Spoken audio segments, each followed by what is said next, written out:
Hey guys, welcome back to the second episode of the Iskra body build. Okay, during the week I have started to populate the fuselage. I have added the engine or the exhaust for the engine. I have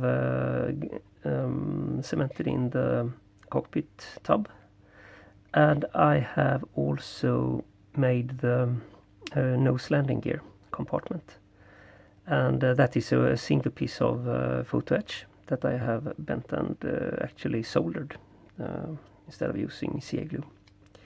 So I was a bit curious about see how difficult that was, and it wasn't so difficult. So, but I felt that gluing this to the bulkhead was a little bit too fragile, so I added a piece of styrene as support for because there is nothing that will hold it in place except for the bond here against the bulkhead. But now I think it's secured with Tamiya extra thin and CA glue, so I think it will hold up. So it's basically ready. We are basically ready to mate the fuselage halves together. The only thing I need is a couple of grams of nose weight, and I will use these steel balls for that. I will basically put as many balls as I can fit in here and secure them with PVA glue. Okay, and furthermore, I have also completed the wings, and there are a lot of photoetch details on those. The air brakes, the plastic details of the air brake have been removed, and I have added photoetch instead. And also there are fences on both on the underside and the top side, and I have removed the styrene details and glued in photoetch instead, and I think it's an improvement, definitely. On the other wing here, it's basically the same thing with the fences and the air brakes, but here we also have I think it's some kind of landing gear light or possibly position light. I'm not exactly sure how. I've checked photos on the internet, and it seems to be some kind of landing light.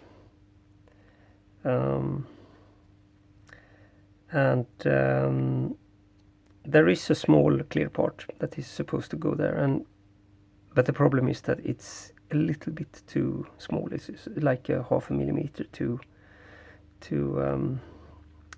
the diameter is 0.5 millimeter too small. So instead I think that I will use this stuff and fill the hole with this and let it dry, because that will sort of fill the area and it will become clear, so it will look like some kind of lens or a window. So that is probably the approach that I will have on that. There was one thing that is worth mentioning, is that there was quite a lot of dry fitting to get the underside of the wing to fit into this hole here, and I see that there is still a small step here, so I might have to sand that a little bit.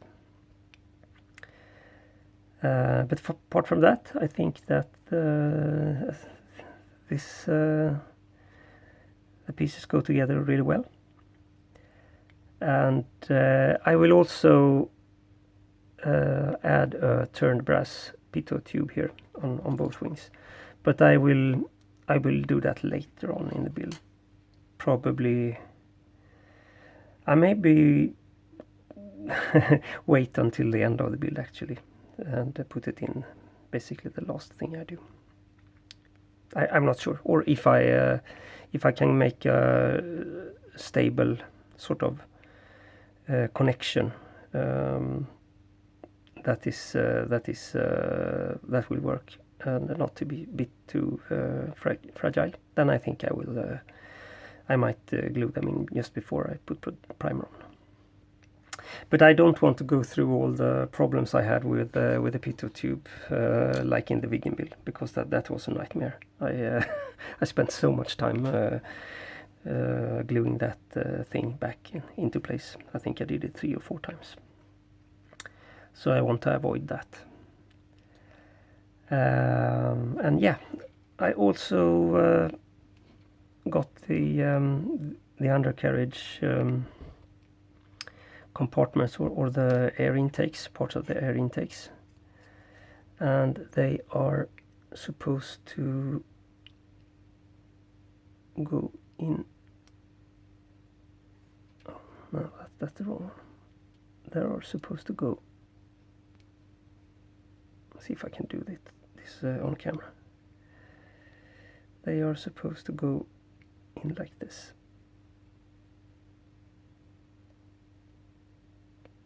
And as you can see, there are probably lots of gaps and things that I need to take care of to fit that properly.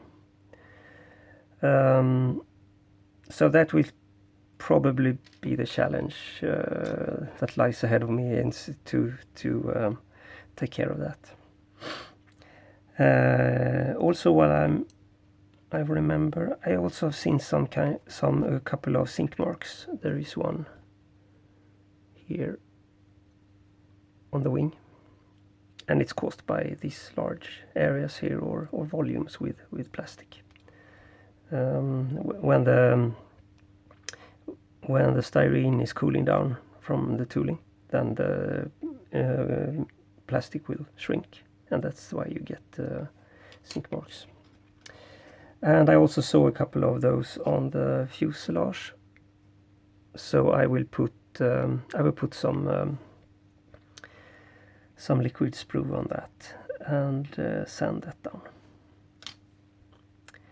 Okay, so I think this covers what I've been doing so far this week, and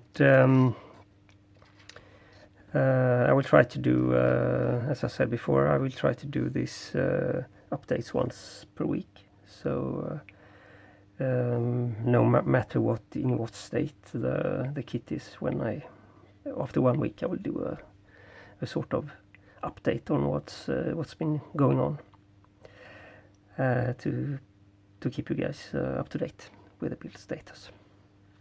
Okay, so thank you for watching, and I see you in the next episode.